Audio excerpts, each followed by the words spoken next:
I think it was Gav. Scaff. Okay, sorry. That Back. sounds right. All right, is everybody ready? Are we ever Yes. ready? Yeah, absolutely. All right. I see you. Welcome to QCP.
Last time on QCP, we had a lovely day in town. Allie discovered that she has a half sister. Um, they had a beautiful picnic, and as the sun sets, Marcellus did try to apologize to Allie and made a little bit of headway, but not a ton. I do believe we had a beautiful scene with Pippin and Lara in which we realized no locked door can keep her from her best friend. And now we open on them returning to the house for the evening. Lara's nature has been revealed to them, and the house is quite shaken. As you come in from your picnic, the house is quiet. There's a cold supper left out for you, but most of the residents of the house have retired to their respective. I think we left off. Allie was in Ada's room. I'm Yeah. assuming Pippin Tethys is sh- there asleep. Pippin Yeah. shows up at Ada and Allie's and Mhm. Teth. Okay. And I Right was at the end like, of that. I was gonna tell him about the whole burning tree page door thing, but I was like, it's midnight. What am I doing?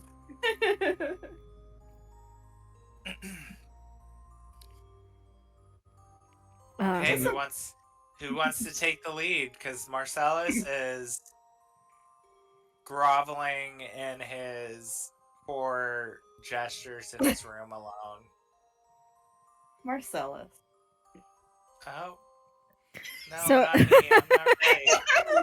yeah, so I Never- think Yeah, it's you. Yes, Allie you. Allie was bunking with Ada. I'm making the assumption that Tethys is sound asleep because Susan Yeah. sadly is not here. Right. So if Pippin knocked on the door, I imagine she and Ada would invite Pippin in to because Yeah. it's probably important if he's knocking on the door at this hour. Oh, good. Yeah, and so Pippin's like, oh, thank you, Misses. And, oh, sorry. Yeah, he'll like pull out the sheet of paper because that was still left behind, right? The sheet of paper that you put the key into? Yeah. Um, Or did Yeah. it burn up with the rest of the tree? no, that piece of paper is still in. Okay. And so he's like, the young Miss Laura was drawing this in her room. And I saw the keyhole on it, and she had mentioned the door seemed familiar, and I happened to have a key, and so I tried it in the page, and what do you know? It worked. Ada looks exceptionally pale. Oh no. Allie just looks flat out shocked. Yeah. Me too, Miss Allie. Me too. I did not expect a burning tree or a giant tree to erupt from the ground and then from the floor of the room and then burst into flames and disappear into ash. Out of curiosity, what did you expect to happen when you put the key to the paper? Well, as you know, Miss, I am awfully far from home, and strange thing is that Miss Laura's connection to my world is undeniable. And, or more so, her companion. And so the door, I don't know, seemed familiar, and the key, I thought I might be able to get back home and then maybe help Laura with her problem too. Now, I did make sure the child was safe before I opened the door. I think Allie will just look over at Ada to see how she's handling this information. Ada's she just kind of slowly puts her head in her hands. I didn't hear it. Just sighs. Pippin, do you think Laura's friend is from the Feywild? I do. A Fey creature. Oh, that would certainly explain a great deal. The capriciousness, childishness. Not that everything from the Feywild is like that. But there is not that I have any experience, but from what I've read, there's a certain cultural mindset, I think, that might be what we here consider more in line with how the children behave. I don't know if that makes any sense. But Fae are...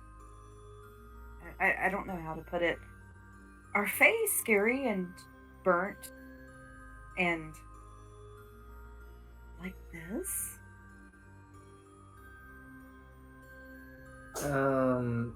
Scary and burnt? Like what? Ada kind of looks to see if anybody's at the door. Saw her once, Forest. She looked burnt. I don't think she knew I was watching. Oh no, that's... Laura looked burnt, or her companion? Her friend. Ah. And so, Miss Ada, Miss Allie, I do fear that this town has brought upon itself the wrath of a very old and very otherworldly entity. If it's Fae, we can put a ward around her door to keep Fae out, or at least warn us when they pass over. That might tell us something. I'm not sure it's Miss Laura that we should be worried about. I mean, to keep her friend away from... I know she thinks Evie is safe, but... I certainly have the ability to try. But my concern is that if it was detected, it would just make things more difficult. Yes, exactly my thought. They do not want to be apart right now, and I believe that this entity is mad that the forest was chopped down to build this town. And if we make it mad right now, there is no telling what will happen to the town. Well, I think you've already seen some of the things that have happened to the town. Everything got worse when those rowan trees were chopped down 7 years ago. And Pippin, the worst part is it wasn't used to build this town. This town was built without those rowan trees, but they were sacred in that the belief was that the rowan trees created a barrier between other planes, and once they were cut down, all hells broke loose. 7 years ago, you say? 7 years ago. Ollie will look thoughtful. She'll go, out of curiosity, what was done with the rowan trees? Nobody knows. They were just gone and the stumps were profaned. So it happened overnight then when nobody could see. Right.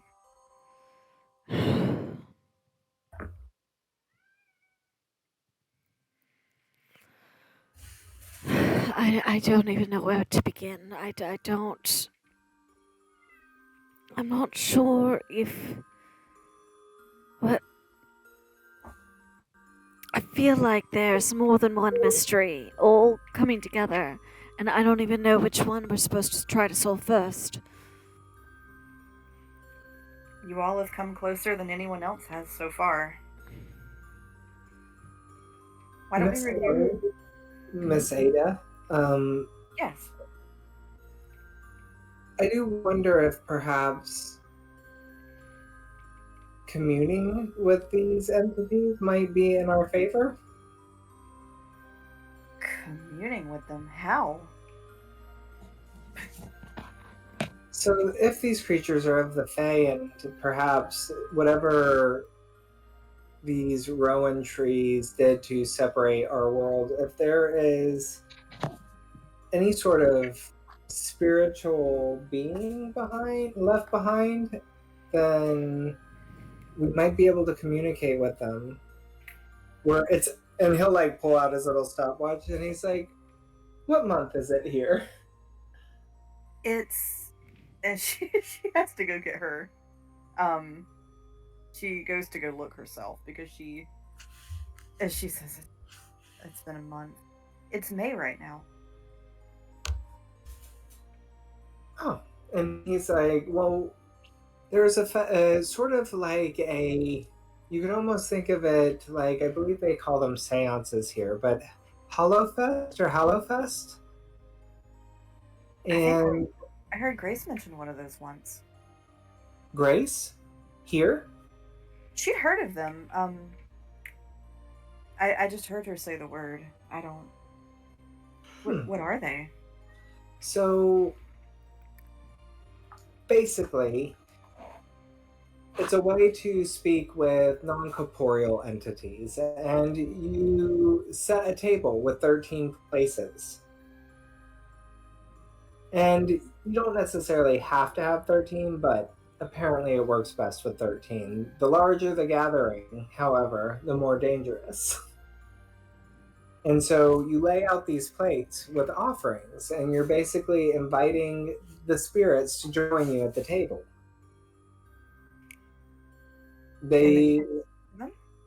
Now, once they have joined the table, yes, you can ask them questions, but they can only respond with yes or no answers. Oh. And you think we could use the seance to contact Laura's friend? Or to find out what happened? I think maybe a mixture of both. I think that perhaps Laura's friend is here because the barrier fell, but also because perhaps Laura's friend feels some sort of connection to the rowan trees. Well, it wouldn't be the most dangerous thing we've ever done. I have a small question out of game, sort of. Yes. How old's Laura again? Laura is 7. Thought so. Yep. She do be 7. So Allie is listening to all this, and she kind of looks at Pip and she goes, so what are the risks exactly? Well, I'm sure that we have to worry about the potential for possession, of course.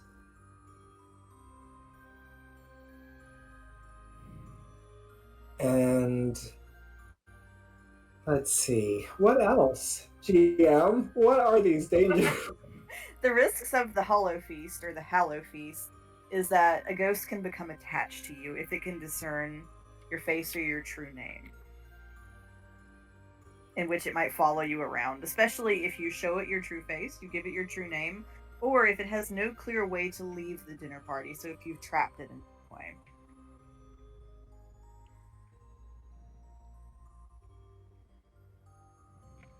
Okay, perfect. And so I think Pippin would relay that, and I'm just rereading some things here. But then he'd say, so I believe that maybe masks are in order? Marcellus was going to host a masquerade, was he not? Oh dear. Pippin's like, it would be the most opportune time. But you'd also said the larger the gathering, the more dangerous it was. I imagine he's invited everybody in town. We could sneak away from the party early, take only the people we need. That's true, because I think our best chance might be at the site of the Rowan tree. And one final thing. See these glyphs, and he'll like show the glyphs that Laura sketched around the arch of the door. These appeared on the tree, and Laura says that she's seen them at the edge of town. Do the glyphs mean anything to me? Like, What can I read languages? what languages? Yes. Let me find out. Quite a few, I believe. Common, Dwarvish, Elvish, and Undercommon. I am also proficient in Arcana. You cannot read it, but you can make me an Arcana check if you would like Okay, to. I am doubly proficient in Arcana. It looks like actually. Woo! Guidance. Sure.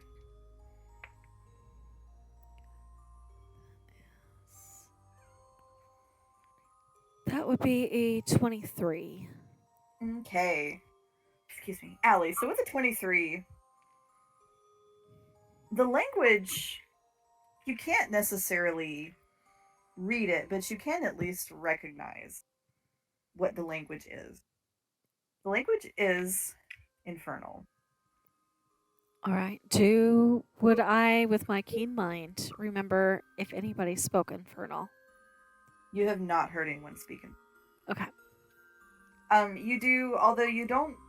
It's a little different from other things you have seen, but it looks to be a method of creating something like a teleportation circle.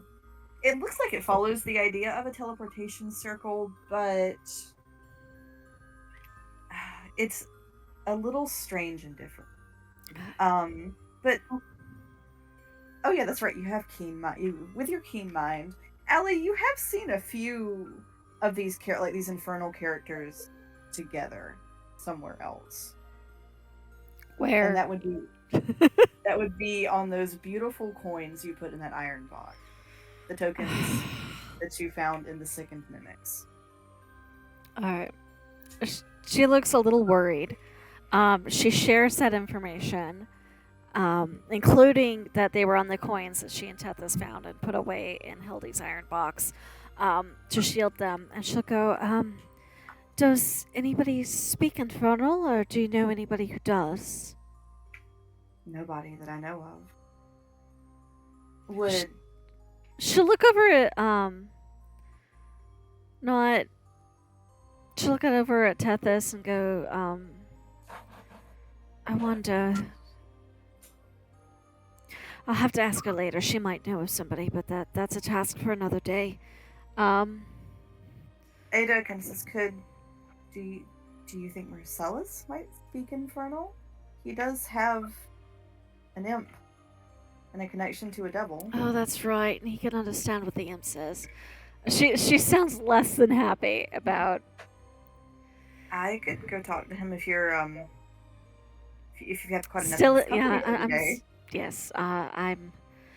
How shall we say? My nonsense meter is full for the moment.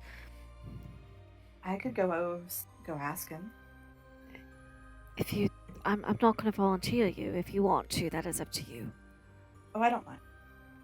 So Ada will get up and head in the direction of Marcellus's room. Marcellus, Here I am. You almost got away, but not quite. So, Marcellus, what are you doing in your room right now?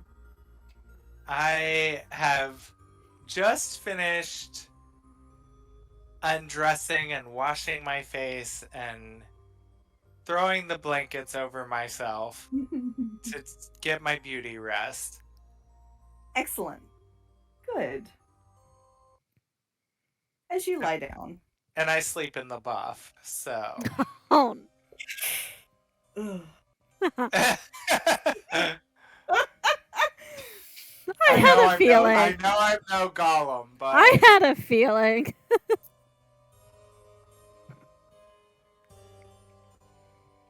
You don't wake up in the buff. Marcellus, you wake up in the room dressed in your normal clothing. And you aren't alone. Standing at the foot of your bed is E. She's wearing a rather plain white dress. Her hair is pulled back.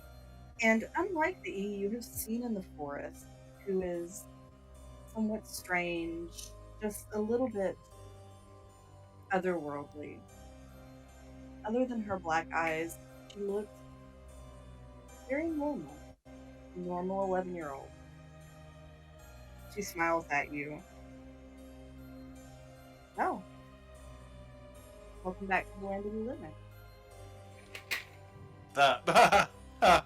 The living. Funny choice of words you have there, child. What are you doing in my bedroom? And how did I get dressed? Not that it's not age appropriate for an 11-year-old being in my room, but what are you doing here? If this is about playing one of your silly chess games, you're going to have to find another partner. The last one almost killed me. No, I don't want to play any more games. Smartest thing you've said since I met you. Not quite. Marcellus, do you remember what I offered you? Do I remember, out of character, looking at my notes? I'm gonna shoot you a quick DM. Typey, typey, typey. Yes. Oh, yes I do.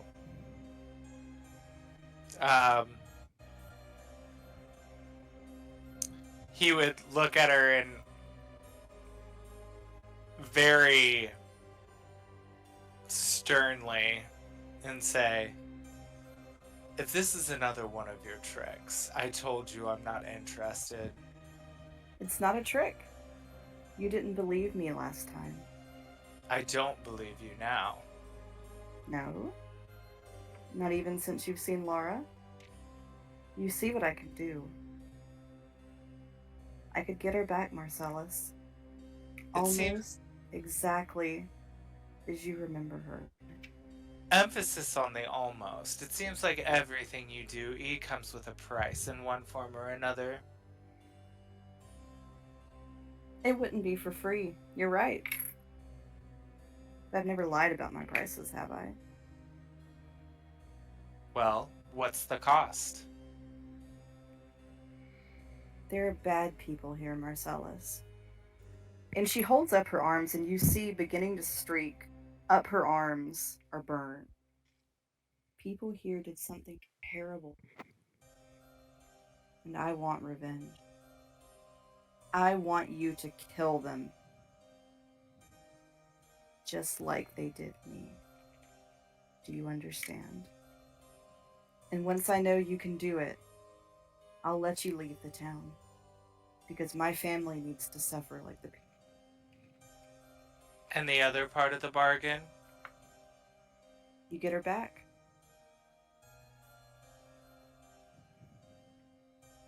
He's actually weighing this now. Marcellus, seeing this, you see she kind of swooshes her hands, and for a moment, you're encased in smoke, and it does sting your eyes and choke you just a little bit. But as you stand there, you feel a light pressure on the tops of your shoes, and you feel small hands come to rest on your arms. And as the smoke clears, you see her standing as if to stand on your feet and dance with you in a little waltz. She's crowned with red and white variegated roses.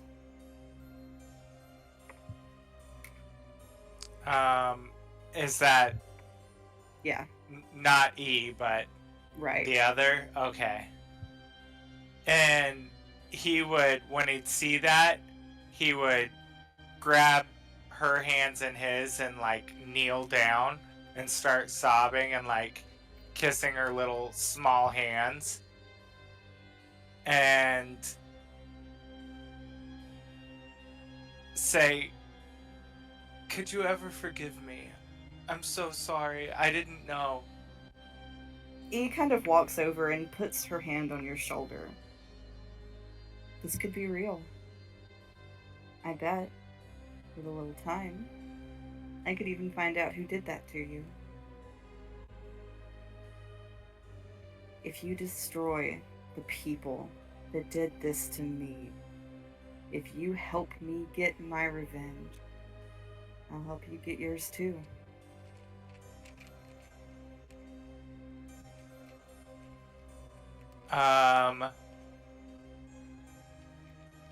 Marcellus would sit for a few seconds. I'm gonna roll a d20. I am on the fence. I'm gonna leave it to the dice. Greater than 10, I do it. Less than 10, I don't. Marcellus, before you roll, I am going to tell you about one more thing happening in the environment as you do this. Marcellus, you do hear a plunk on the window, and you see a great moth, like an atlas moth, has come to settle there on the window and is beating its wings against the glass.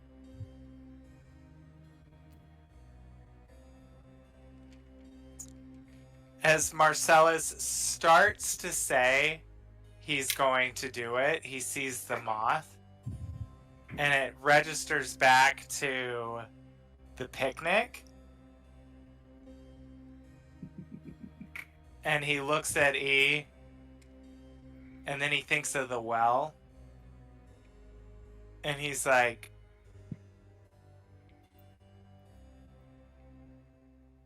"Get out, get out, get out!" And he like turns his back on the other person that's in the room. And he turns his back and he said, "I'm not here for any more of your tricks. Get out of here. Don't come back." As you wish. But if this is your answer, Marcellus, he can't stop me forever. Even now, my roots reach into Avernus. How much farther do you think I can get them to go? He would pause at that and turn around and be like, "Roots take a long time to get to where they need."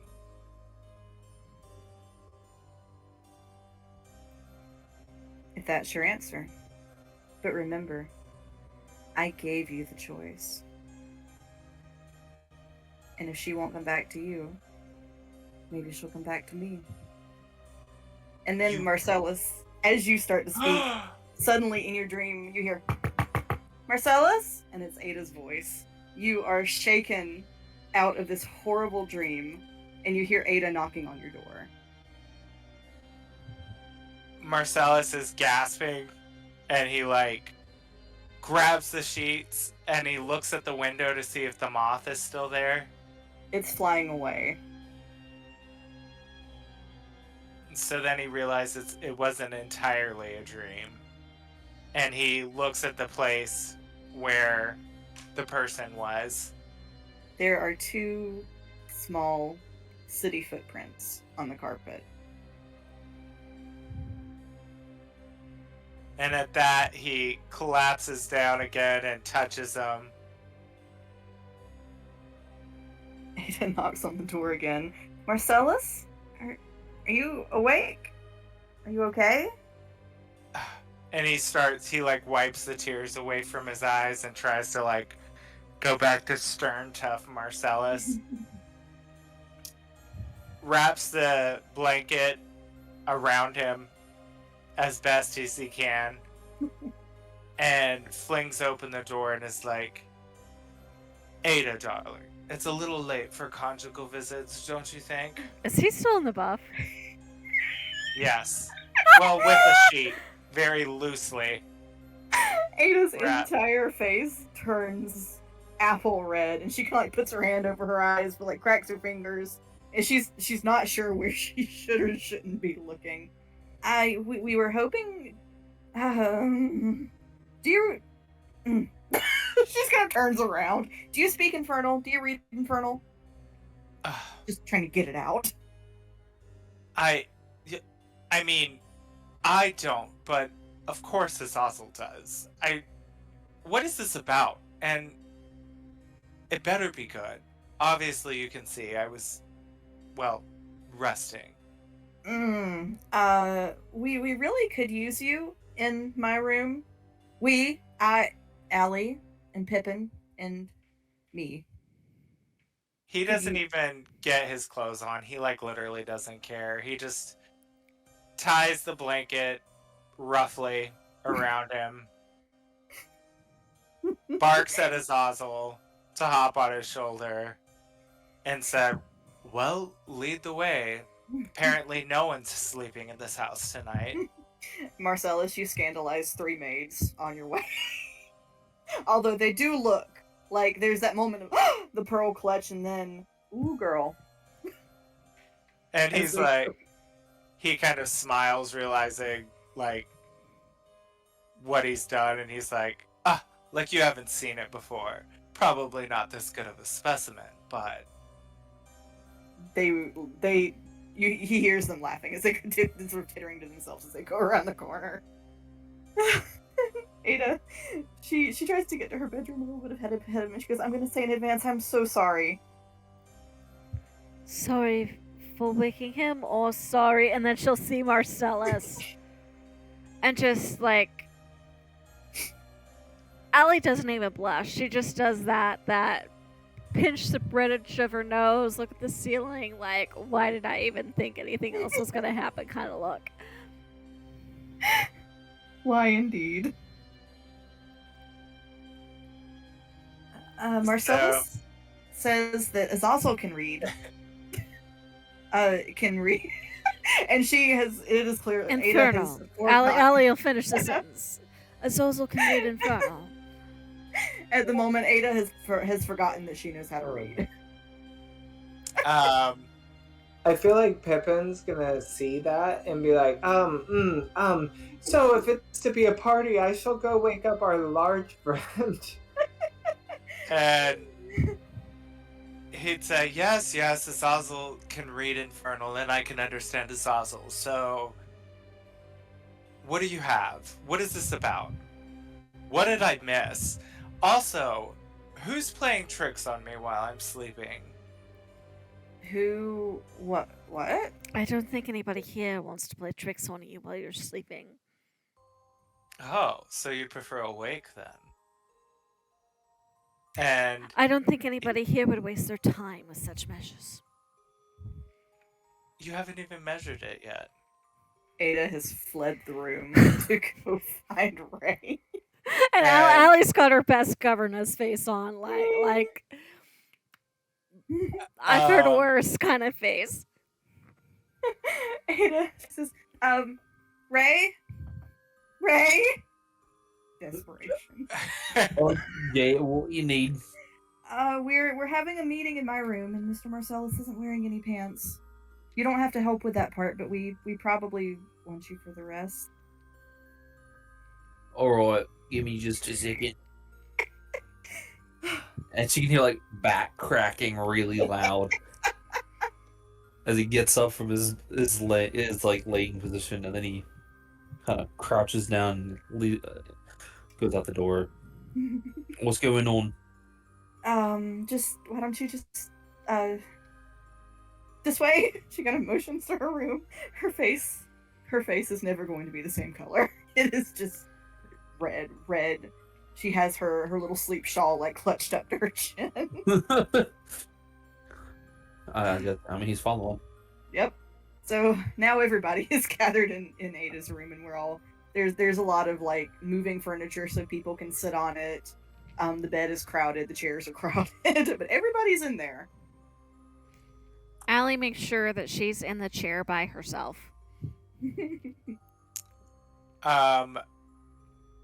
Marcellus would say, well, apparently we're here for an elementary lesson on reading Infernal. So, now that class is in session, everyone take your seats.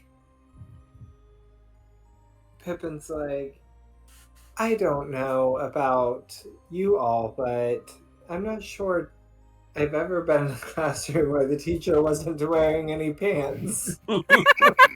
I have a blanket on.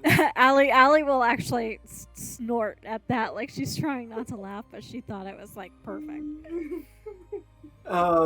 Pippin will like chuckle, I guess, as it's probably just little puffs of air, because what does a rabbit sound like laughing? I don't even know. Squeaks, maybe. Oh, fresh. And I feel like Pippin will say, okay, yes. And he'll turn to Ray first, and be like, large friend Ray, Mr. Yes. Ray. Yes. What's going on? So young Miss Laura drew this, and see, I had a key, and I opened this, and it's like an archway with a door and a keyhole, and a tree was there, and it caught on fire, and Laura said she saw these glyphs around the tree, or in town. Sorry, excuse me, and these glyphs were on the tree as well. All right. They are also the same glyphs on the coins Tethys and I found and entrusted into Hildy's care. Allie, do you have those coins where we could look at them? Not unless Madame Hildy keeps her office unlocked. No, but I know how to get into it. Well, I'll be honest, I don't want anything to do with those coins. I can draw from memory what they look like, but I would rather leave them shielded, if at all possible.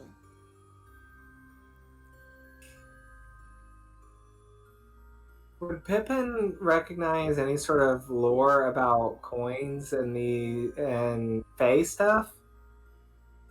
There's a lot of Fae mythology around like coins to take people, across the river to the dead, paying people for things, but this in particular is not really in the vein of any of the coin mythology that you know. Okay. If there is paper and a drawing utensil of some kind, I think Allie will sketch the coins because she really doesn't want to go get them out of the box. Mm-hmm. And I don't know if you need me to make any kind of check for that, or if we can just say... not with that feat, no. Okay. I also think with her history, she's probably fairly decent at sketching. Mm-hmm. Marcellus grabs a robe off of Ada's door and doesn't even care and lets the blanket drop and then wraps the towel Marcellus, around. can't you go back to your own room and get your own dressing gown? Well, it's on now, and you're gonna go get the coins. And No, I am not going to go get the coins. Look, I'm clothed, and now you can all turn away your virgin eyes and come back to the lesson. Mr. Marcellus, I have a question. Oh god, this ought to be good. What? Said every teacher ever. I felt that in my soul. Can I have a piece of paper or lore to take notes?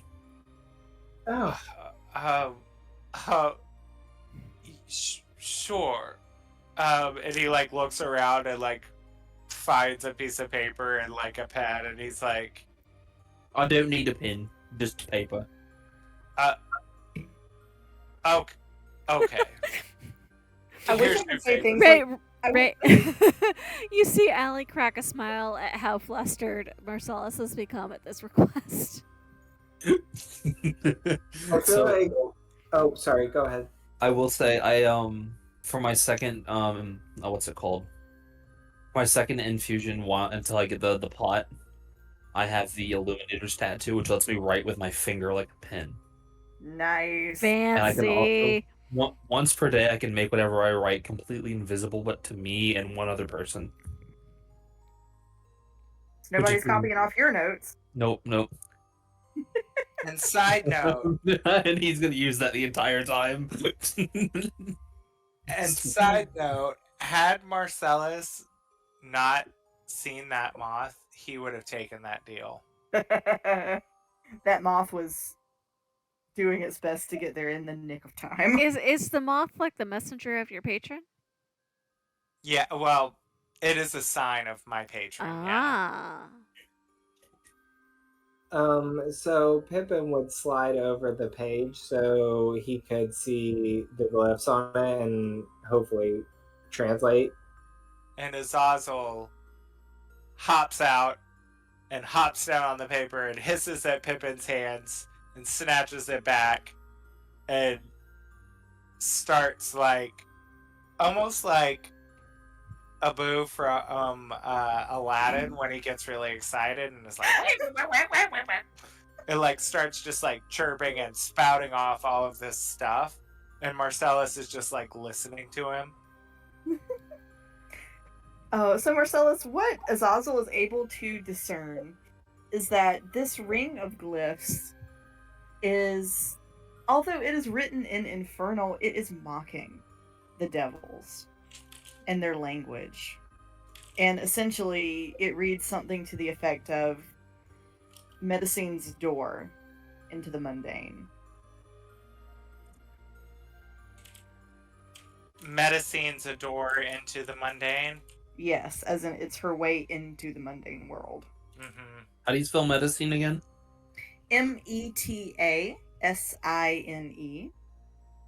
Oh, I almost had it. S-I-N-E. I had C-I-N-E. Close. Allie just pales when this information is relayed, and she will show Azazel the sketch of the coins as well.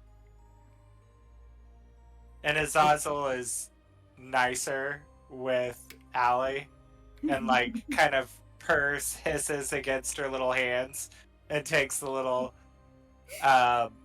thing from her and bows his little top hat and carries it over to his dad. Pippin will lean over to Ray and be like, "Should I be offended?" No, I don't think so. Allie kind of look at Azazel and go, "Well, I don't know where you get your manners from, but clearly it's not your father." You can have the robe back, Allie. It's Most not of this- mine. Oh, The only nude chests that anyone wants to see here are mine. That's it. That's my robe. Marcellus Ada pipes up very quietly. That's why it's so thin on. That's why it's so ill-fitting on you, Marcellus. Marcellus, it is kind of short on you because Allie is a good bit shorter than you. It's not Ada's a Ada. good bit shorter. Allie Ada's is a little shorter. Allie Ada- is shorter Allie is than short. 80. They're both short. Yes. I mean, like I said, you're welcome to have it back. oh God, no. That's okay. You can hang on to it for a Ever. while. Forever? Well, then, can we get back to work, please? And stop focusing on the obvious immaculate conception that's here in front of you. So Azazel, the writing on the coins that Allie has drawn for you, and the writing on the drawing, it's the same thing. A door into the mundane for Medicine. Very glad I did not go and get those. We shall leave them where they are. And I'll have a talk with Hildy in the morning as well. Is there anything, because Ray is also proficient in Arcana, is there anything that pops out to him with these weird coins on the paper, the explanation from Pippin about what happened? Right. Because he does have a little bit of he literally has a being, a spirit inside of him. So, Ray, the Goliath people, they didn't fuck with Medicine. That was something that happened more in the cities and the towns. It's a taboo worship that's outlawed in many places. You have heard of people worshiping her, and there being some way for worshippers to discern themselves from each other in secret that the rest of the world does not know. And it stands to reason this could be one way, although they do seem to hold a strange power. Marcellus would say, Metacine. Why am I not surprised? And takes the devil to know a devil, he says. And he was like, well, I had a visit this evening. Clothed by E. From E. What? Yeah, she welcomed herself into my room while I was sleeping and made me an offer I could almost not decline, had I not had past experience with E and her trickery. What was the deal? To bring back someone I lost. Someone very important to me. And in exchange, all I had to do was kill the people that wronged her. Oh, yes. Revenge spree in exchange for a single life.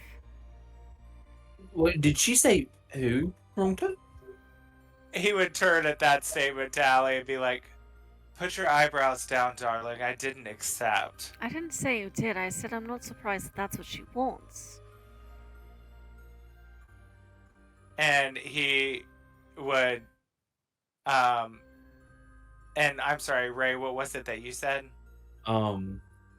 Did she say who, wronged her? She didn't, but when she showed her hands, they were charred and burned. I think I have an idea of who it could be. Who do you think? The Hamiltons. If I had to guess, I would say it was probably the Ainsworths. No, I think it's the Hamiltons. Because do you all remember that book that the hag had? Which one? The little journal that the hag had in her hut. The candy one. Ray, I think you'd better tell us what you saw in that, because Ada wasn't there with you. Yes. So, like, he said, like, the hag kept visiting someone in the town named O.H. Well, like, the initials O.H. Oswald Hamilton, yes. And, he was trying to get some ring back. And she thought that we were gonna die and that, you know, where we were at. And apparently OH, Mr. Hamilton's wife makes potions. And we were all told to avoid him anyways. And then there was a line in the book that said, the fools in town won't get a thing from the bargain made with Metacine. So, like, what if Metacine is, like, the one responsible for everything in his town?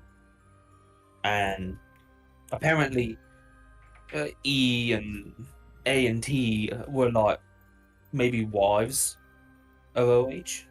That's what the book said. Yes, but don't you find it odd that the Ainsworths have isolated themselves almost completely from the town and walled themselves off? Their behavior tells me they're involved in this. It tells me that they didn't want those trees cut down. Well, trust me, you weren't part of the welcoming committee. Marcellus, some of that is your own fault.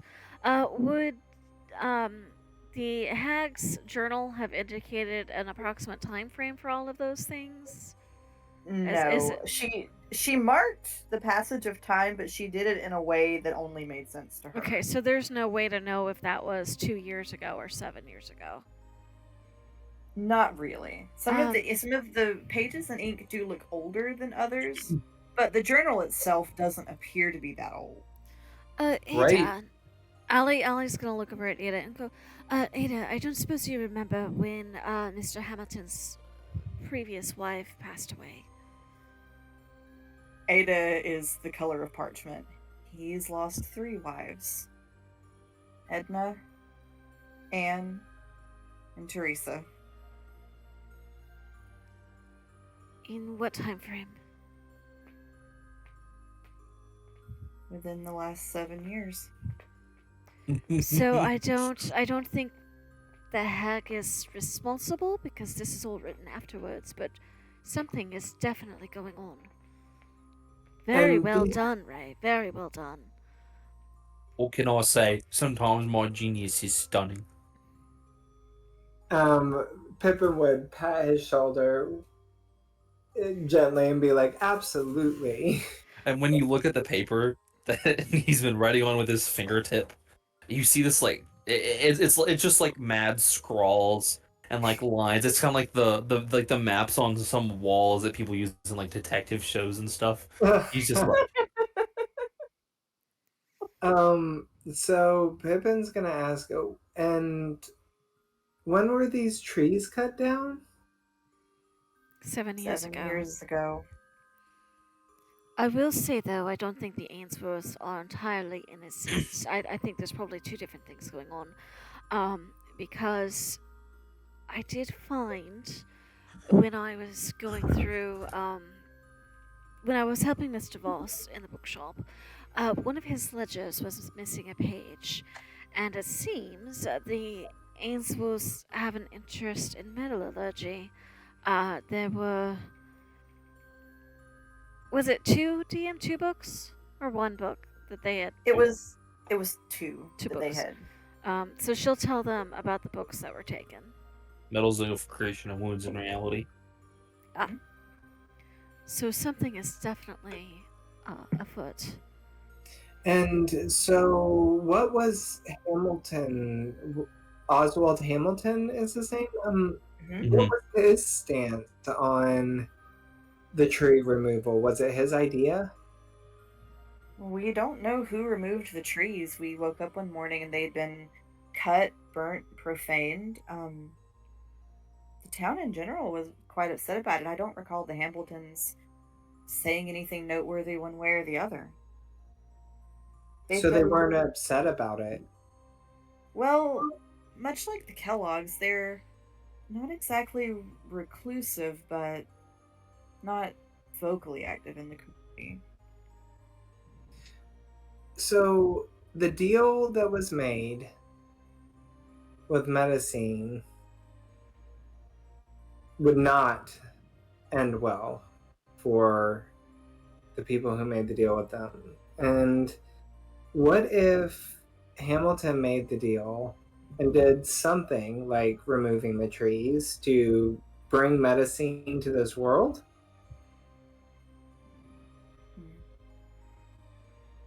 I have a question because I was looking through my notes. Yes. The very first session, we found a letter opener with the initials OH on them. Mm-hmm. What was that like? I can't remember what the context of that was. Wasn't it used to kill one of the bodies in that Yeah, cabin? it was in the statue puzzle. Mm-hmm. Okay. And the train station's right at the edge of town, right? It's in the woods. Okay. Yes. There's cooking up another theory. Yeah, I literally have no idea what's happening right now. That's okay. So it's very difficult to prove anything right now. All we have is speculation.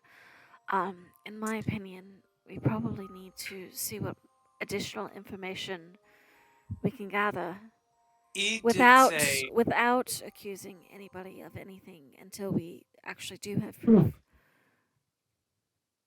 point taken. He did say a couple of other things before she left, after I declined her offer. What That did she say? if I declined, that it would only be a matter of time before, she said he, right?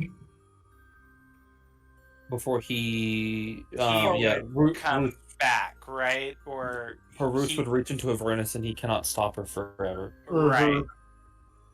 So Right. he would relay that to everyone else. Who is he, Marcellus? Avernus? Isn't Ada a would, one place? and Ada would look up. Avernus is the first layer of hell. Nothing could survive there. I Mhm. could think of something that could survive there. E. And would Marcellus know? Was she referencing his patron by any chance? She was making an indirect threat against patron. Okay, because which Yeah. makes more sense with the glyphs now. Yeah, Allie would know the religious context of Avernus. I think she was asking Marcellus what he meant, as because I think she'd have a good idea that was theoretically Wait, what? his. Okay, wait a minute. Are we are we thinking that E is saying that he is he is coming back? Yes. Okay, so what E was saying to Marcellus is saying, if she does not come back to you, she will come back to me, in reference to who she offered Yes. to resurrect. Yes. Okay. And then also threatening his patron by saying my roots are reaching into Avernus. Right. Okay. So kind of Alright. like a two-edged threat there. Right. Look, I know Laura is attached to E, but E is evil. Evil, more evil than me. More evil than Beelzebub. She's evil on a different level, and all I can say is that if she has the time that she needs, the one that I hold dear could become prisoner to her, and worse yet,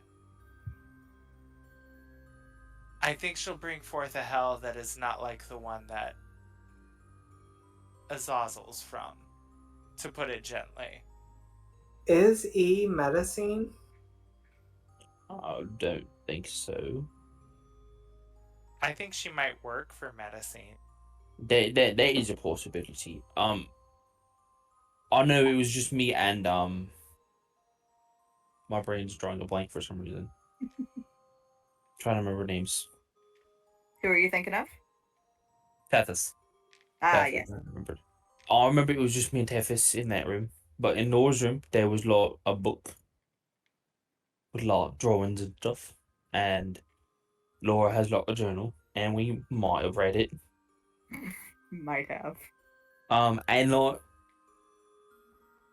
it talked about E in some places. And E thinks we are evil. Like me, Ali, Tethys, Marcellus, and apparently all adults are bad in E's eyes. So I don't know that E is necessarily evil, just like misled, misunderstanding of things. It's possible she dislikes anybody who won't give her way. So I don't know that E is evil, but medicine could still be involved there. No, just- trust me after what E showed me. She's evil. We know medicine is involved as well. There's no denying that fact. Also, do I need to remind us of the chess game that nearly killed us, and every other game and trial she's put us through, plus the candy hag? I don't trust E. I don't think we need to allow Laura near her, and I think if we can do anything in our power to protect her, we should.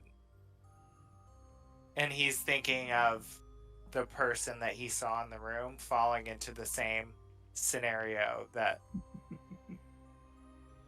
Laura could potentially fall into the same scenario of the person that he saw in the room. And he's tired of lying. And he is going to just sit down on the bed and say, I have to come clean with you all. And he would actually start sobbing a little. And I know you all already think I'm a monster, but if I tell you what I'm about to tell you, you're going to think I'm even worse of a monster. I don't think you're a monster, Marcellus. I just think you're a bit of a prat. Okay, well, that's true. I can't argue that, but just wait. Reserve your opinions until after I'm done telling you what I'm going to tell you. She'll just nod. And he would sit down, and as he's sobbing, he would say, and he would kind of like touch a tongue to one of his fangs. When I became what I am now, the thing that everyone turns their eyes away from, I was a member of a rich and well-known family. And I had a young sister. Her name was Cosette. How do you spell that? Cosette.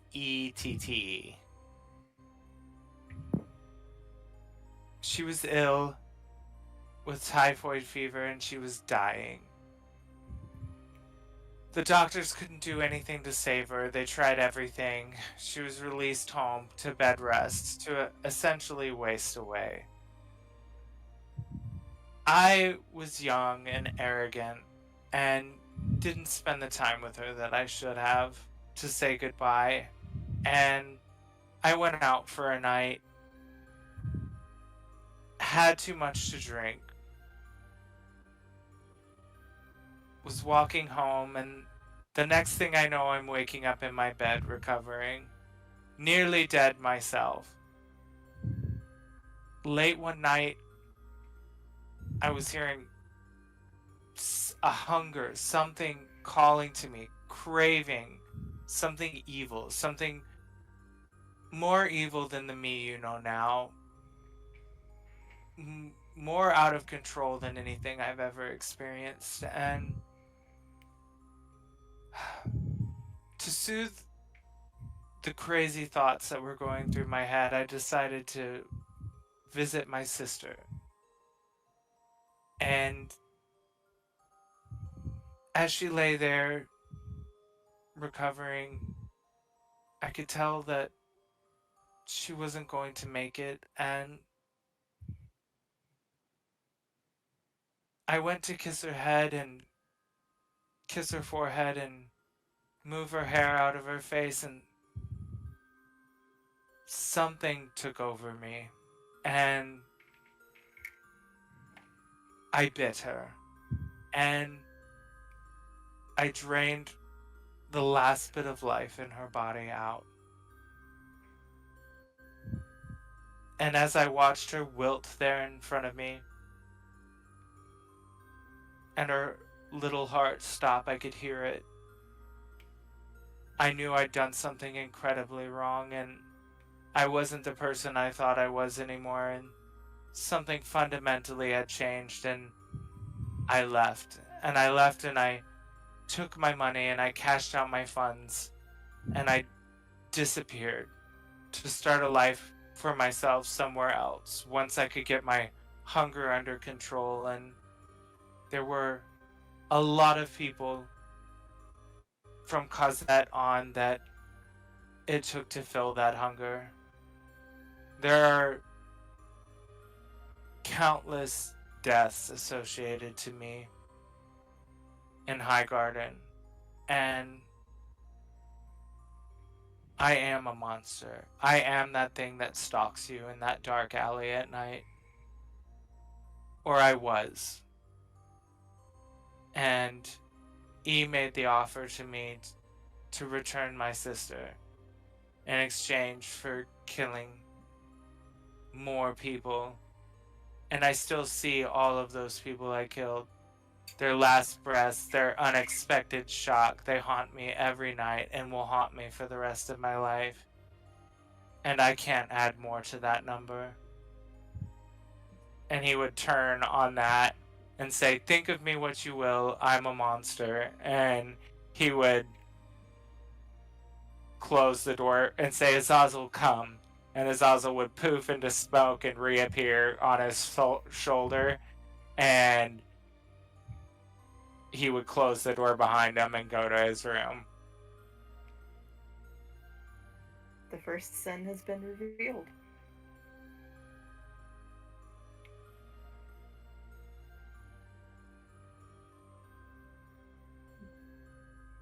Now, I don't want to be the first person to speak after that, but if he's Yeah, trying, Pippin, I was gonna say, would try to stop Marcellus and be like, Marcellus. He would turn and hiss at him, show his fangs. He'd be like, I doomed my entire village to a fate much worse than death. Is there much worse than death? An eternity of despair? How do we know they're not there? Well, I would like to think that is not the case. You haven't known my patron like I have. All they know is death and despair. They didn't have the proper I guess the proper carriage to the other side that they should have, and now their souls are doomed, and it's my fault. And if anyone gets too close to me, I can't promise that I won't do the same. I was this close to putting you all at risk to bring back my sister. And for what? To potentially eat her again? Everyone just stay away from me.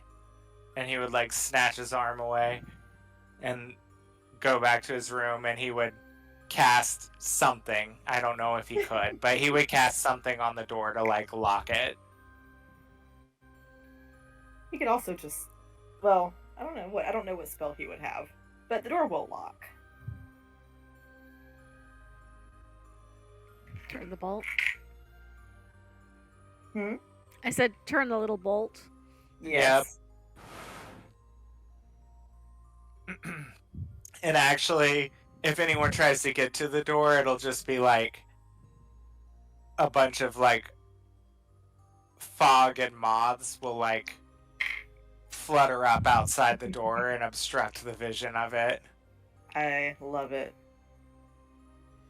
Allie's gonna take a deep breath, and then she's gonna cast message. So Marcellus is the only one who hears this. In your head, after you've bolted the door, you hear Allie go, well, I suppose the point of tonight is, whatever it is that happened, you did stop and reconsider. So hold on to that, and we'll solve the rest going forward. And she's just gonna leave it at that. And there would be no response. Just more fog and moths pouring out of the door. I don't think she was expecting a response.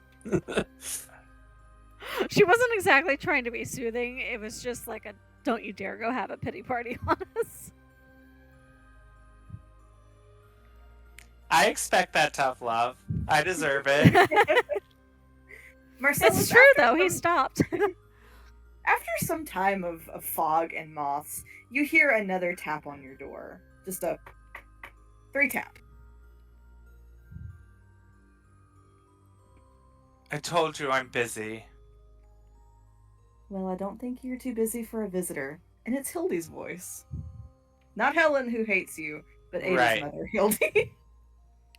I really Right. made a mistake giving them all H names. You did it to yourself. I've got it written down now, so I know. But For the viewers as well. so he would actually put on pants this time and answer the door.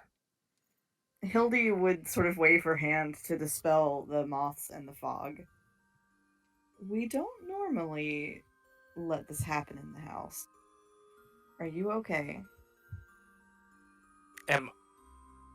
Are you asking the resident monster if I'm okay? Marcellus, she has not a cheerful twinkle exactly, but it's the look of a mother who understands when someone is hurting.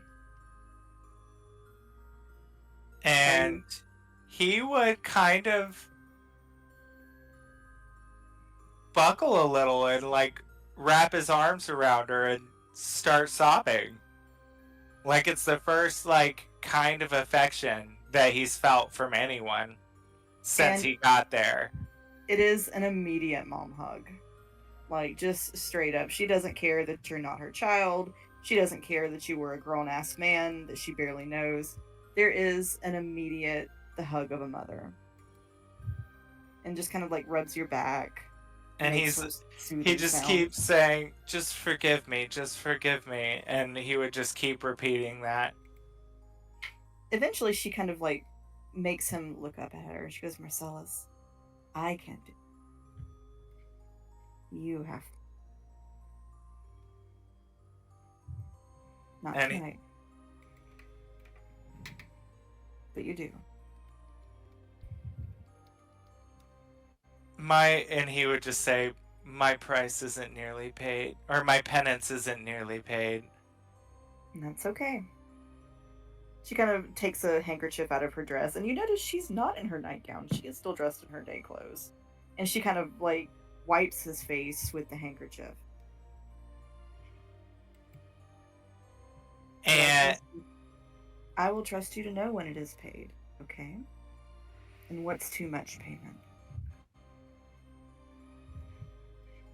there's never going to be enough payment in my lifetime or 10 lifetimes to come to make up for the hurt and the death that I've caused in my wake. And he would like immediately, he'd be like, you have to leave me. And he would turn around and he'd grab a piece of paper and he'd start writing down the names of the list of all the people that he killed. She sort of makes a, not a reproachful sound, but almost as if she expected this. And she guides him to go sit at the desk and pulls up a little chair. She lets him write for a while. And this is a really long list. Even as she watches Marcellus, it doesn't seem to ruffle her. And he would turn and he would show her the list when he's done, like just hold it out in front of him, like all angrily, and be like, these are the lives that I took, and these are how many lifetimes it's going to take me to repay. She looks at it, and she doesn't just dismiss it out of hand. And then she takes it, and she folds it. And she slips it into her dress. Now you've got them. And you are a vampire, are you not? And he would nod, and he could hear Beelzebub saying, you're weak, in the background of his mind. And Hildy will look to him. And vampires do live quite a long time, do they not? Until someone puts me out of my misery. Then, Marcellus, I believe if you have the time that I think you have to make things right, pay your price. But to do so and go forward knowing who you are, neither good nor bad, but moving forward all the same, do you understand? In my best effort, going forward, I will. And sometimes that might mean leaning on your friends here. They don't want my help. They don't need my help. Oh, I don't think that's true. You left the room they were in. Did they chase you out? No, but they didn't follow, and that says a lot. You did come out of there rather abruptly. Maybe I don't want or deserve their help. But do you think their help would help you pay your price? It is my burden to carry. I can't ask for that kind of help, Then don't. especially if it means putting more innocent people in harm's way. You haven't bitten any of them, have you? Well, I've thought about it, and he kind of like smiles a little at that. Oh dear, I thought about doing a lot of things that I don't do. And he said a few times, like hoping for reassurance. Oh, if you've never had tea with Annie Ainsworth, you're in for a treat. And I haven't killed her once. Nor have I even hit her a little bit. Oh, the Ainsworths. They'd be okay to eat, right? No, I can't tell you. That would be bad for you. Your diet.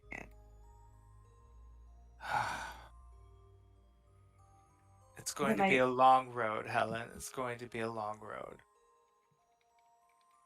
It is. And perhaps that long road is your punishment, but Marcellus, you have to go forward. You can't let your past be a place you wallow. You have to go forward. And it doesn't have to happen tonight. But let those people in there be your support system. They're good people. And I think, as you deal with your own demons, you'll find you're a better person than you think. Jury's still out. Well, there is no jury here.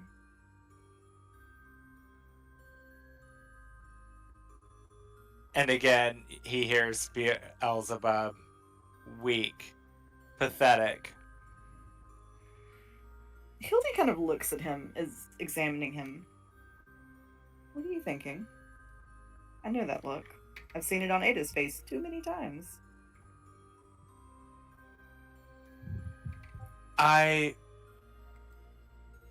It's nothing. I'm just hearing things. It's fine. If you don't mind, I'd like to be alone. Of course. And she does kind of pat your cheek again. Marcellus, remember, we let you here. We let you stay here. You've saved Laura's life. You've saved their life.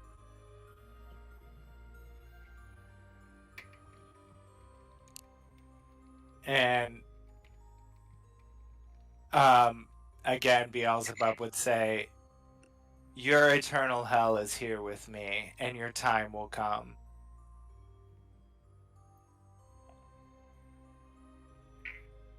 And he would like shake Helen's hand away and say, I really need to get some undead sleep, if you don't mind. See you in the morning. And she comes back into the room where everyone is still sort of gathered around. Is everyone in here okay? A little bit in shock, I suppose.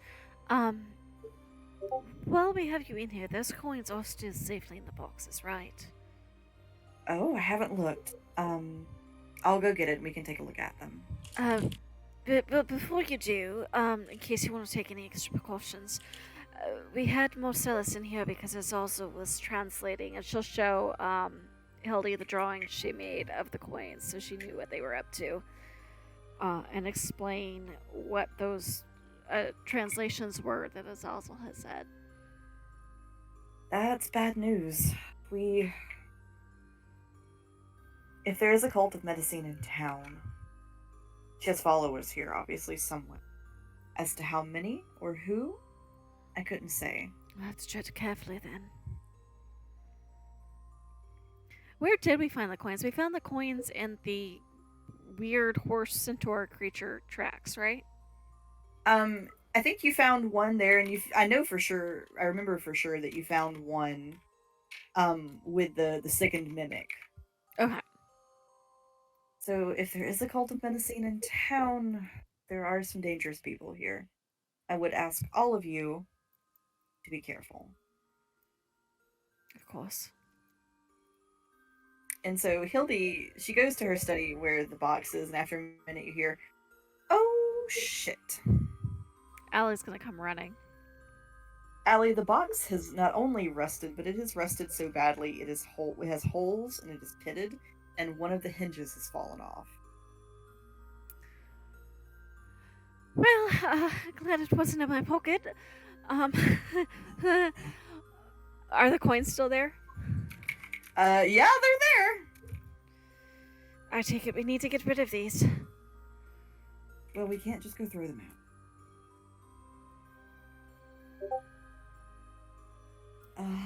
Perhaps we should take them to the church. Yes, if there's not a sack, Allie will grab a pillowcase to put the whole thing in. And she's gonna put her gloves on too before. Hildy is gonna go back to her study and she's gonna come back with another iron box. Really though, I am running out of things that I can spare. I'll ask, I'm sure if Shero can't make it, she'll know who. I'll see if I can't talk her into giving me a hand tomorrow morning. Good luck with that. I think we may have reached an understanding. Yes, so, if this is heavy, Allie will go grab Ray, just to carry. I mean, you mean the box? Yeah, because 2 iron boxes. We can carry it, no problem.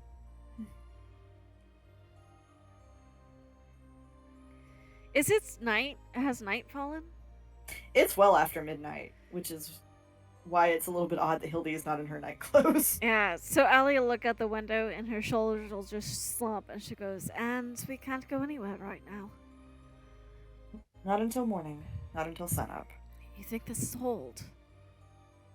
Well, I suppose it's going to have to, isn't it? I'm out of boxes that I can evict the contents, as it were. If it weren't so serious, I'd say this whole situation is ridiculous. Well, dear, you have to laugh or cry. One can't be serious all of the time. Yes, and one can't cry all the time either, so laughter it is. Are the rest of you okay? It sounded as though that was quite discussion you all had just now. I feel fine, I think. He feels what? I said I feel fine, I think. Alright. Well, I'm going to go back. I don't mean to eavesdrop. I'm sorry for intruding. It just... you all have a rough go of it, don't you? Whatever happens here.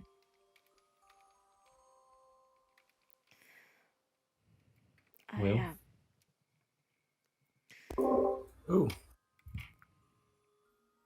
So, Pippin's really reconsidering this whole Hallowfest idea now, though. Seems like that is just going to be inviting a bunch of angry spirits to this table, or entities, non-corporeal beings. I feel. Does he say this out loud?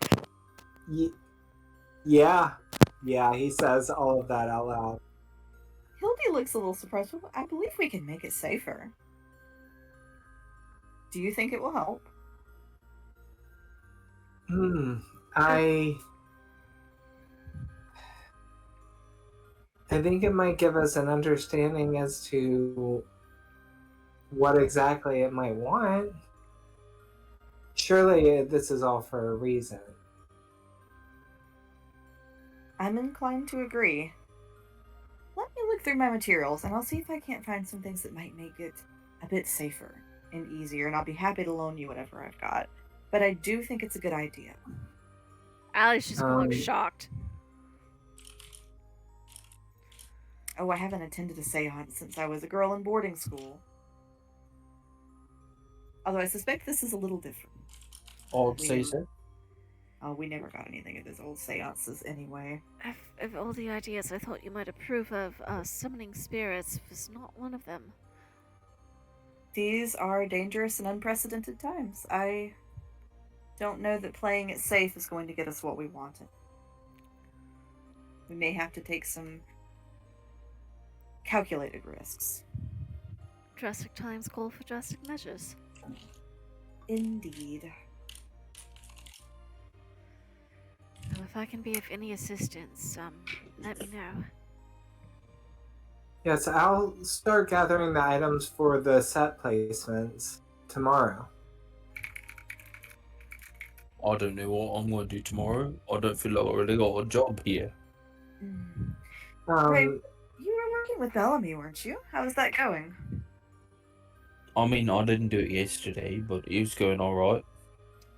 She looks at the tattoos. You know, I do know an artist in town, if you were looking to improve those. Not that they're good, not that they're bad. Oh, I don't mean to sound... Oh, it's alright. Ali already told me my tattoos are really bad, so at least some of them are. Well, One's of I did her not. and Marcellus and... Ray, to be clear, I did not say your tattoos were bad. What I said was I did not particularly want you tattooing my face on your arm. Oh, do you tattoo faces? Well, I tried. Everything just takes a little practice. I do believe Shero is quite good at art. In addition to the things she makes, I've seen her do some beautiful drawings. She may be of help to you. Well, maybe I'll talk to her then. Good luck. I've got some ideas. I've got some ideas with tattoos and magic. Well, I wish you the best with her. I would not offer to send you, except I do think she will. She has the same or similar skill set, at least. She's autistic, all right. It's just as temperamental as the best artists I've ever seen. Well, I am such a stunning person. I'll bet you I can break right through her. Good luck. Keep her in one piece, though. I mean, like, you know, break through her heart. Ellie just chuckles. She was teasing. I could definitely do that, though. Well, Ray, I do believe she, how do I put this? She's not so fond of the gentleman in certain ways, as I've gathered. She's not romantically inclined, Ray. That is... I was not... No, I was meaning, like, you know, literally, you know, just... It's whatever. I'll tell you what, Ray. I'll make a wager. If you can get her to smile, when I get my things back, I'll give you a gold. That sounds good to me. I've got a lot of gold lying around with nothing to spend it on. I'll raise you 2 gold. You don't have to match it.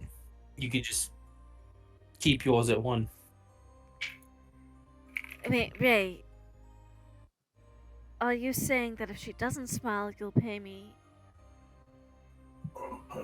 Is that what we're I agreeing? will pay you 2 gold, yes. You know, But you only have to pay me 1 if I do, or if I make her smile. You know, I never hoped to lose a wager more. I think I confused myself on accident. It's in character for Ray. Let's just go with it. Yeah. I'm loving I love it. Yes. I gotta write this down so I don't confuse myself again by like reversing it. If Ray makes If Ray can make Shero smile, Allie's going to give him a gold as soon as she gets her things back.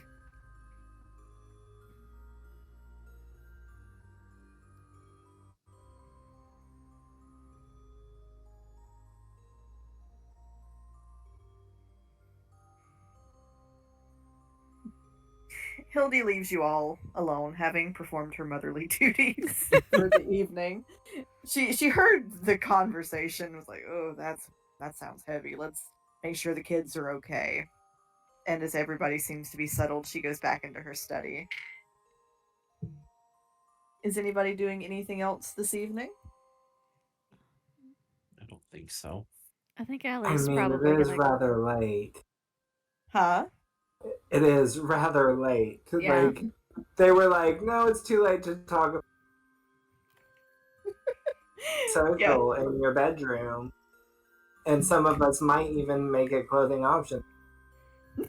It was first it was like, oh yeah, it's a little bit late, and then it's like, all right, clothing optional learning time. Everybody gather around. Right. You're gonna learn something tonight. And learn all the things. All of the things. 2 sins have been revealed. You mean 2? 3 sins have been revealed.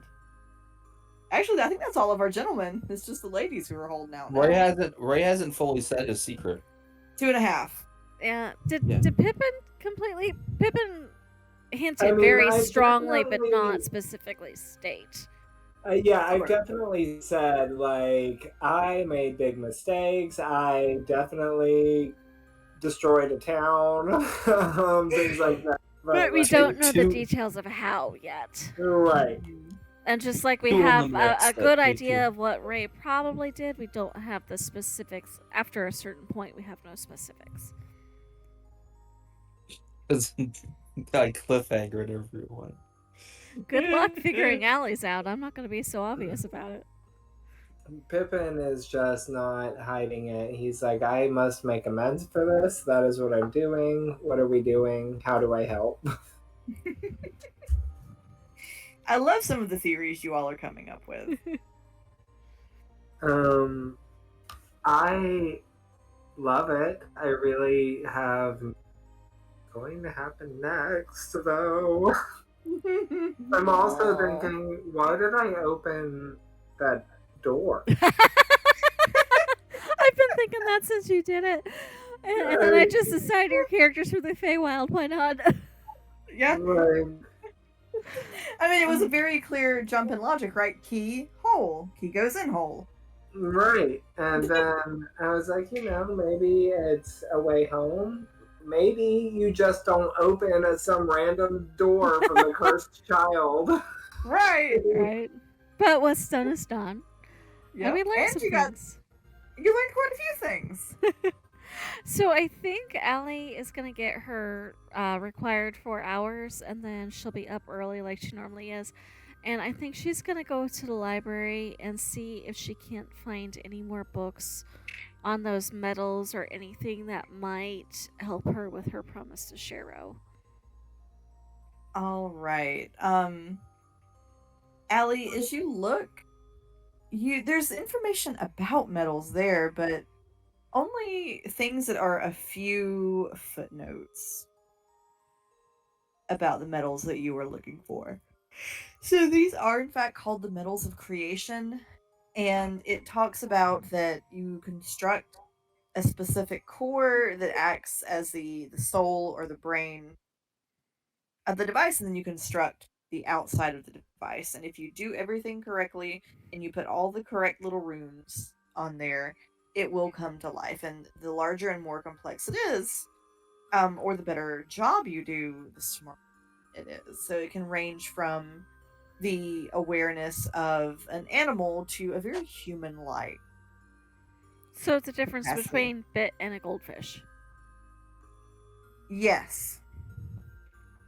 So they write about that it took a lot of resources to make the Warforged that were made, that were the automatons that were made. Not only you discovered does it take all of these metals, but adamantine, given its strength as a metal.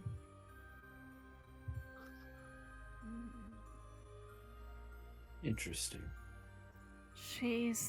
So that's what she's gonna be doing in the morning when everybody else gets up. Is she's gonna have whatever books she found piled around her in the library.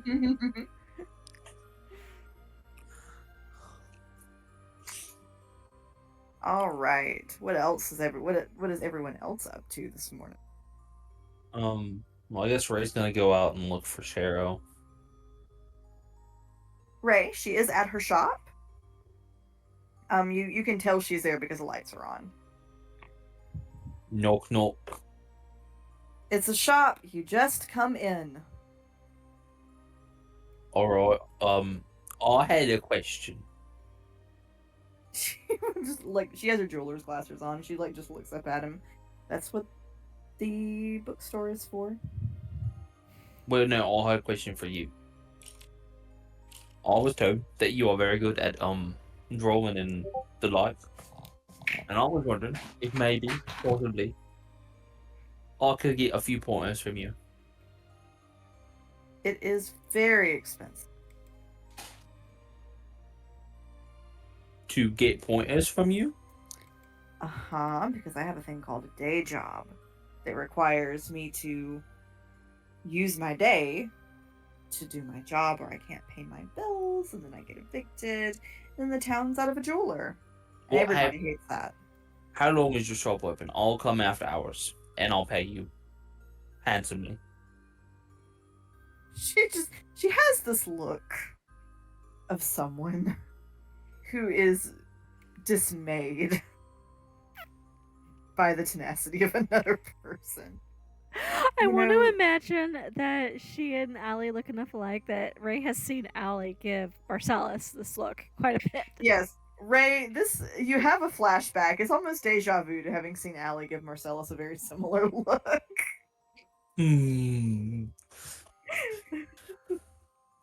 My dear, dear mountain of a man. After work, I do this thing called relaxing. It's great. I finish work, I close my shop, and then I don't do shit until it's time to work the next day. It's very time.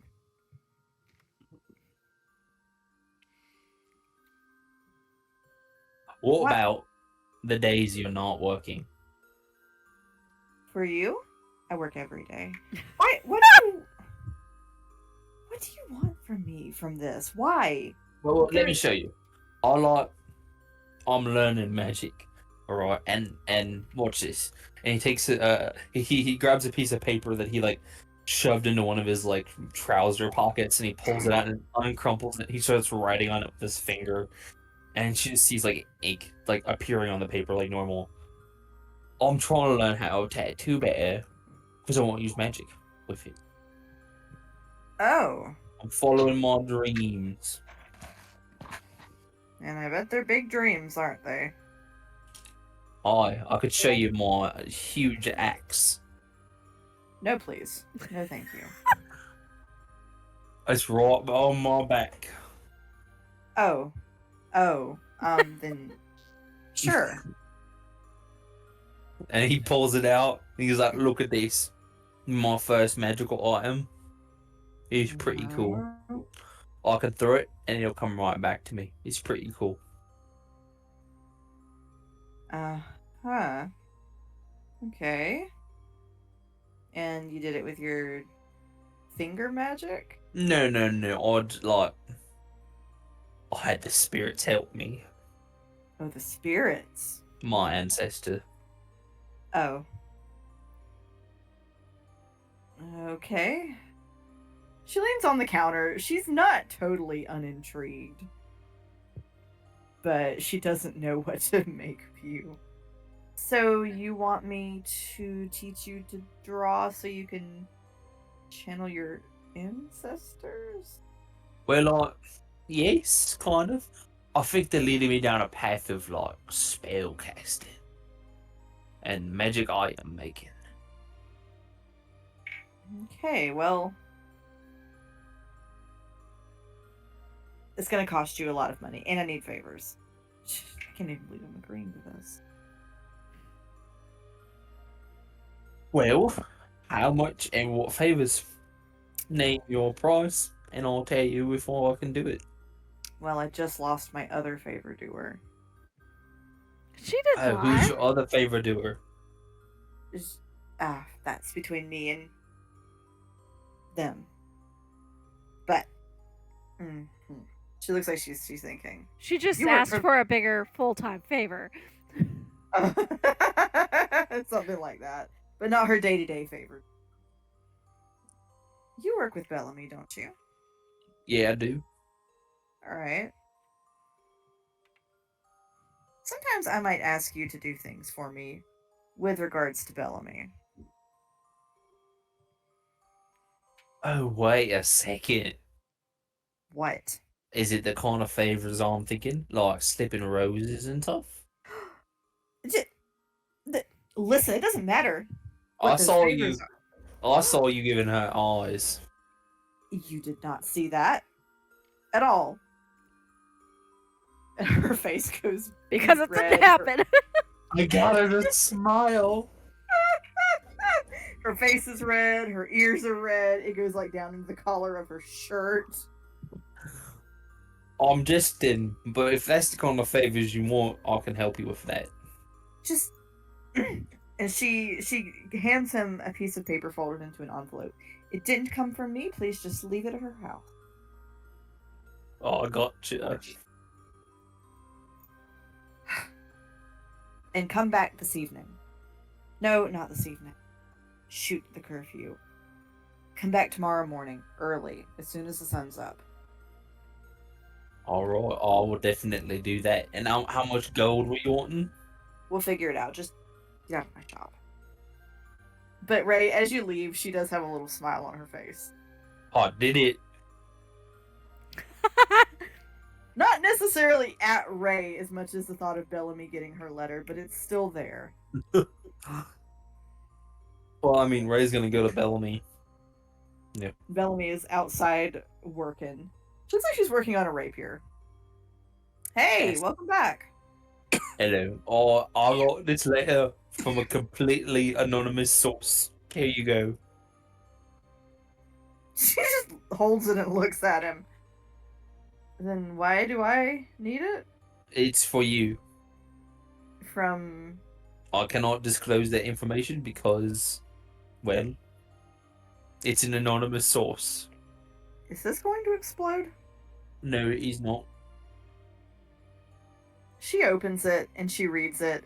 And Ray, you see, although she has darker skin, the expression on her face, it would say, if you could see it well, she would be bright red. What did the letter say? Was it something that explodes?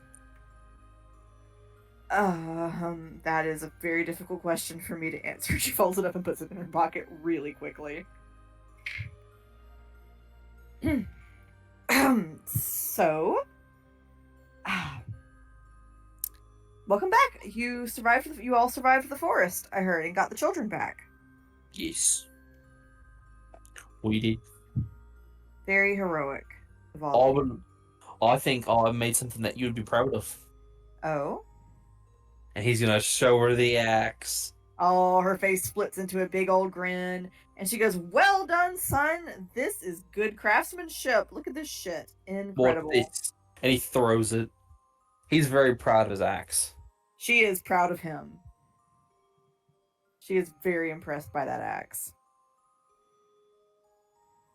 I cut out for a second. What'd you say? I said she is proud of him, and she loves the axe. Thank you, thank you. So, while you're here, could you make a delivery for me? What kind of delivery? Where am I delivering to? What am I delivering? Goodness, boy, all the questions. I'm in a curious mood recently. Mm-hmm. All right. So, you see this rapier right here? Yes. All right. This rapier needs to be placed on the hill back there, and she points to some of the hills right behind that are kind of between the blacksmith and the Hambleton's house.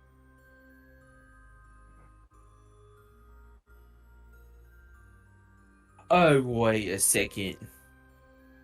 What? Is this, and he like whispers as slow as he can, is this for Letitia? I can't tell you that, but it's not. Not. I'll get you. Just don't let the other Hambletons see you doing it. Of course not. I will, try my fancy magic to hide my true identity. Oh, okay. Well, be careful. Have fun.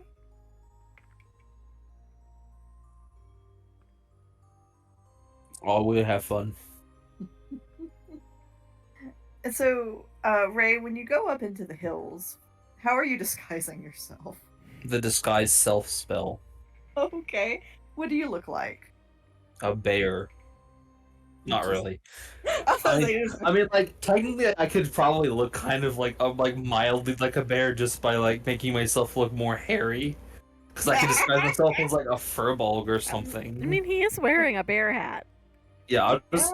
I'll disguise myself as like a black-haired furball Okay. and just hunch over and look like a bear. Oh, so as you amble up the hill, you find I think you broke the TM. as a bear, as a bear, as a bear man bear. You do see Letitia Hambleton. She is sitting on a cut like a tree stump, like where a tree has fallen. She has a cloak and a hood on, but you do recognize her because you've seen her in this cloak before. But Ray, as you approach, looking like a bear, she pulls a sword on you. Be not afraid, it's just me, Ray. What the hell? I was told to look innocuous. You look like something, all right. And then she realizes she's got her sword out, and she like is like, oh shit, and tries to like pass it off as well. She's caught, so there's not a lot she can do about it. I can pretend to maul you and then leave this weapon behind. You could just sit it. Fine, here you go. It's not for me. I don't Nope, definitely not for you. know. She knows. You both know. It's for her. She just kind of sighs. I wish I had Well- message. I honestly might take message as a cantrip at some point. Because I have something I wanted to tell her. Well, it is just the two of you out on that hill. Yeah, Ray's gonna kind of lean down and say, good luck with, well, I think you know what you're gonna use it for. What do you think I'm going to use it for? Well, I had a theory, and I'm pretty sure you're gonna get revenge on someone who's been hurting you. She looks a little not confused exactly, but she'll kind of shake her head a bit. It's not quite like that.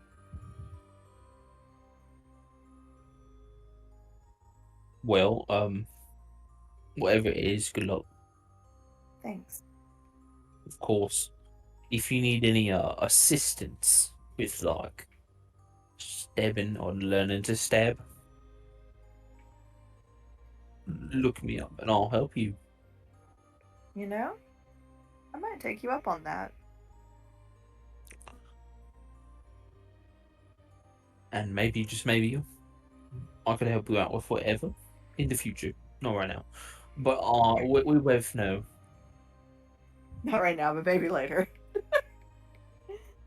She'll sort of tilt her head a little bit. What are you doing right now? You didn't really come here to work with Bellamy, did you? Of course I did. She just gives you this really look. I definitely, totally, 100% came to work with Bellamy, and not for any other reasons. I'll Do you- tell you if you tell me. This is a really bad decision. I rolled a wisdom check. He got an 8. I am not from here. I know Yeah. that. Well, I kind of appeared here. I didn't come here willingly. And how did you appear here? I don't know. Uh-huh. You just woke up in the town one day? Well, I woke up somewhere nearby, yes. In the forest. No, I didn't wake up in the forest. Insight check. Ray's making a terrible decision. And I can't help because I'm not there, so. Alright, Ray, roll me deception. Oh, Alrighty. that's right. I get a long rest, which means I get new portents. Yee. I rolled a 7. She got a 15.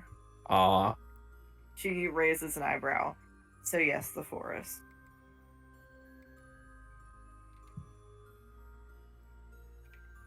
you're not wrong, but like, I know, I'm not. She kind of crosses her arms a little bit. So why are you still here? I can't leave just like everyone else. No, some people can leave. Like who? She doesn't look like she expected you to actually ask her to do it. She's, well, I know the Chevaliers can leave. Wilhelm left for quite some time and then came back with a wife. The Affalabis can leave. They go out to get supplies. I can leave.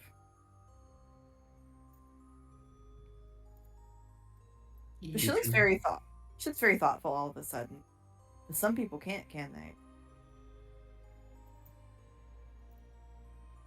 What were the other two families? Bellamy can leave. And then what was the one other families that could leave? So she says that the Chevaliers can leave, she can leave. She doesn't say the Hambletons, just her. And she says that the Affalabis can leave because they go out and get supplies sometimes. Ask her who can't leave, Ray. No, I'm not there. Never mind.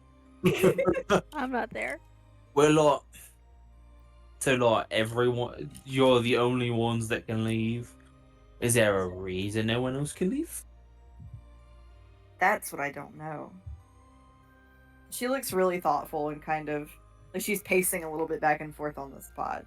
Is there a reason only you can leave? Not that I'm aware of. Were you born outside of this area? No, I was born here. Intriguing. What about I'm just curious. What about the rest of your family? Were they born here? She thinks and thinks. Well, Percy was born here, obviously. Two of my father's previous wives were not born here. The last two were. Okay, give me a second.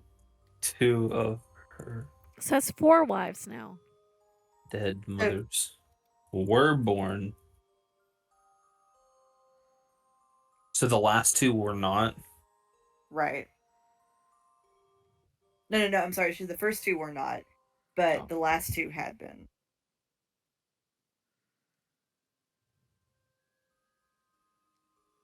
And I don't know if some people can't leave or just don't leave. That's another problem.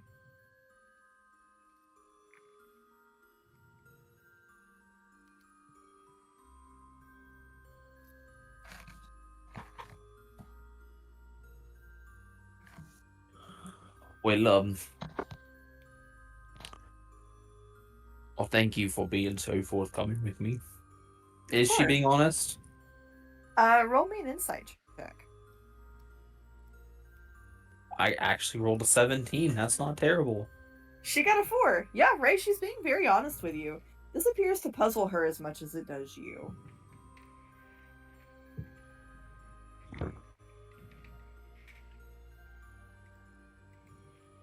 She's very interested. It is. And keep up my part of the bargain. You're right. In some ways. I keep these things close to me because I think something horrible is happening in my house and I don't have any proof. But I don't want to see Percy's mother suffer the same fate as others in our family. I certainly don't want to see that happen to Percy. He's a good kid. I have a question. I was doing some thinking earlier. How old is Percy? He's 6. He's 6. Interesting. Why? I, I just know that some of the funky things that happened in this village kind of started happening around the same time, and I was just wondering if maybe I don't know. I don't really know, but like, was he born like close to any of the other kids, like in time? Well, I know the Chevalier girl is 7. They're pretty good friends. She was born just after the rowan trees were cut down. Yes, not the info I wanted. Well, we knew that. Letty will look thoughtful. The other children, the younger children in town, they're all like Percy and Laura. They were all born after the rowan trees were cut down. That, and they all can perform the sort of magic usually reserved for druids.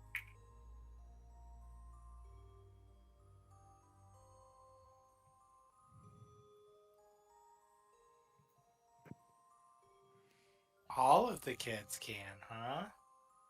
All of them born after the rowan trees were cut down. Interesting.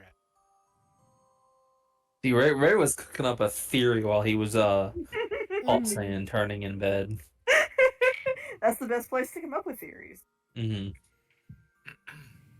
I was tossing and turning in beds for other reasons. All I can imagine is that when Azazel and Marcella sleep, Azazel takes up like 3/4 of the bed. Totally. It's like sleeping with a cat. Yes, I was just thinking that. Oh, I had a thought, Hmm. and I think Allie's going to consult Hildy before she actually does this. But she is considering leaving a calling card at the gate to the Ainsworth property. With Oh, the gatekeeper. really? Without It's not going to Marcellus. be well received, let me tell you. Without Marcellus. Allie, as you go to talk to Hildy about that, Hildy kind of like puts her hand on her mouth and goes, "Oh, Bad that idea. might not work. Right. I'm afraid they've already just sent a calling card for him, inviting him over." Oh, I wasn't talking about on behalf of Marcellus, but that is good to know. They're not exactly what you would describe as gregarious to people. It looks like she's trying to find a nice way to say they're not. They don't associate with the poors. She's trying to find a more diplomatic way to say it. I think Allie just kind of gets the drift. She kind of nods. She goes, I was simply hoping if one of us could be on friendly terms, I might get a better chance at seeing those records. But if you think it's a bad idea, I'll let it go. At least for now, perhaps. Ray has one more thing he wants to. Yes. I have an idea. Yes. Meet me out. Would you be able to meet me here again? I will be a bear again. Like in a day or two, maybe Yes. tomorrow. I have an item I want to give you, and you can maybe let me know what's going on in your house, and I can help you prove if something bad's going on. She'll nod. Any help I can get would be incredible. I would do it now, but like, I haven't figured out how to make these items quickly. I have to do it like when I wake up. Okay. Right, I'll come back out here tomorrow. I'll meet you. Let's see. When he's gonna give her a time, like whenever he expects the drawing lesson to be over. Okay. She agrees to it. She I'm said gonna- she's usually out for a walk first thing in the morning anyway.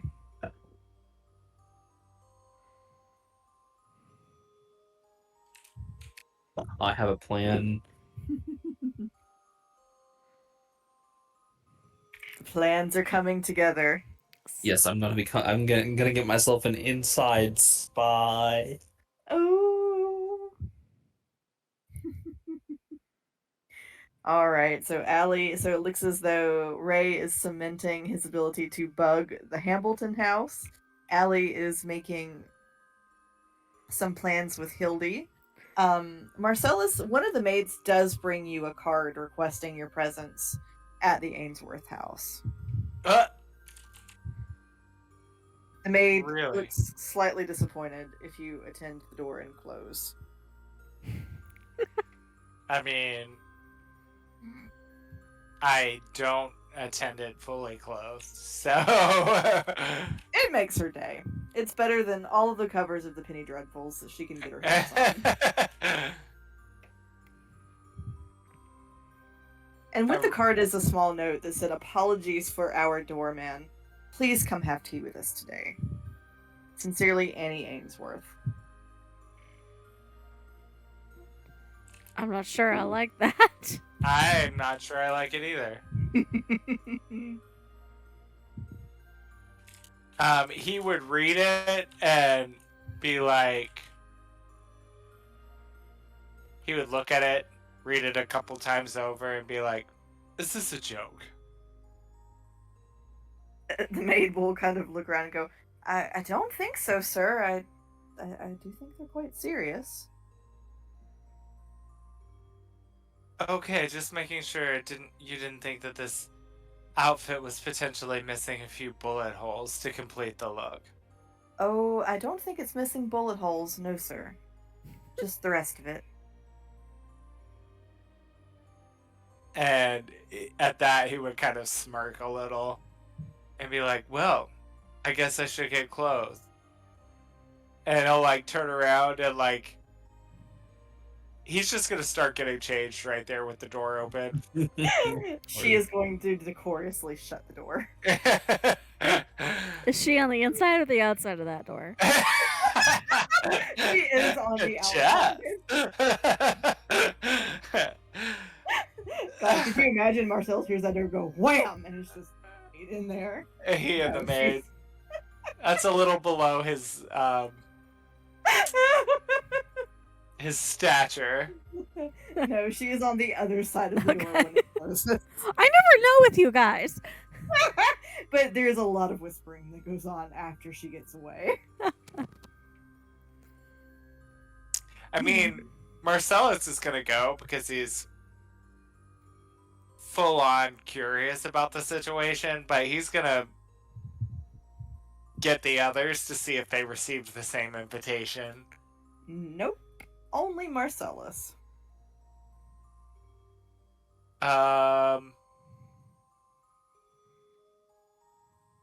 Marcellus is going to convince Azazel to transform into something much smaller and less conspicuous that can hide in his clothes, so that should anything go awry, he's gonna send him to get the others. Ooh, I like it. And he's gonna go. Because he wants to make it known that he is really unhappy with the hospitality he was shown the last time he went. I love it. And that's where we'll pick up our next session. On a very slightly related note, before I forget to ask, did Ray tell everybody what Bellamy had said about the Ainsworths using up all the medals? Or ordering up all the medals? I don't think so. Okay. Just trying to double check what I know as a player and what Allie actually knows as a character. And I don't know that Marcellus told everyone else, well, it probably spread through town, that he was kicked off the property very rudely after Karening out. Oh no, he told Matt. them. That was one of the scenes he caused when he got back. You did And what? And honey, everybody knows. I kind of figured. All it took was one person to see it. I full Karen'd outside of that gate, Oh, he did. wanting in. He did, and I love it. And then I hopped the fence and went to the door anyway, just to be escorted away by gunpoint. Yeah, Marcella says you head up there. You know that that maid with a gun is in there somewhere. I do. Where is Wishing she? it. Who knows? He's gonna double cast his mage armor this time. Oh, so we will pick that up next week. Yeah.